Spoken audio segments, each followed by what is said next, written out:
Hey everybody, Rod Gantis, Principal, Rod Gantis and Associates. I'm back with another segment on some of the nuggets that we like to share from our own experiences of being in the hospitality industry for over 20 years and what we have seen and what we encounter on a daily basis today.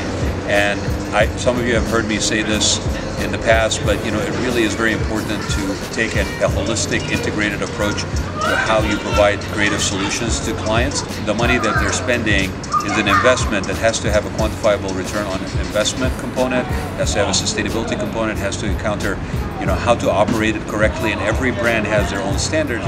And one of the things that we encounter, and every property encounters on a yearly basis, is what is known as PIPs, Property Improvement Projects. Literally every year, every property puts out a budget of intended expenses and expenditures for the following year. They get it approved by corporate, they get it approved by ownership. The industry is constantly changing, it's constantly innovating, and spaces basically have to have that continuity of being relevant. So I've got our VP of Architecture with me, Bradley Carlson, and I wanted to talk about PIPs in terms of how people go about figuring out what those numbers are that they need now. And one of the things that he probably has seen is a lot of renovations on things, right? And numbers mean something. If you ask for an amount of money to basically be able to do something.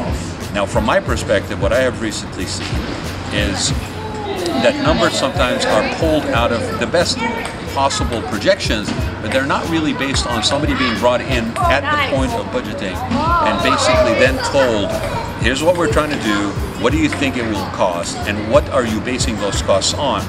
So I find that when that is not done, when it comes time to execute, and usually over time prices go up, we end up people find themselves backed into a corner where I don't know if I can pull it off now with the number that I asked and got green-lighted.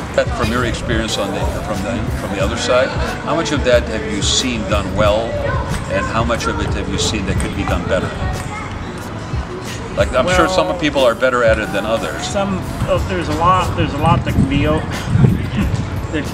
overcome in hospitality by throwing more people and more operational management solutions to it, but that's not a smart way to do it. But there's a labor cost component to it. Ultimately, you're not running an efficient operation. Correct. And you're losing on efficiency. So the smart way to do it is to know where you're going and foresee that and have a plan. Well, and people will tell you right now, especially in the industry, one of the major critical things is cost of labor and the quality of labor that's out there, okay? And so when you have a problem, then you won't need to throw more people at it in order to solve it, because you didn't take the time to really execute it in the most efficient way or plan for it even earlier to execute in an efficient way. It becomes a very expensive way to try fix something that from the very beginning should have been planned better.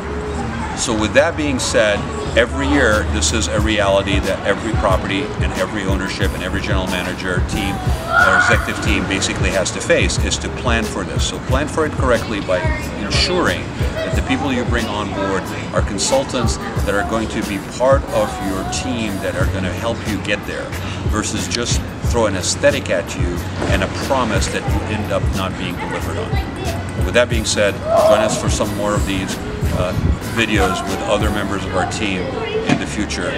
Thank you, everybody.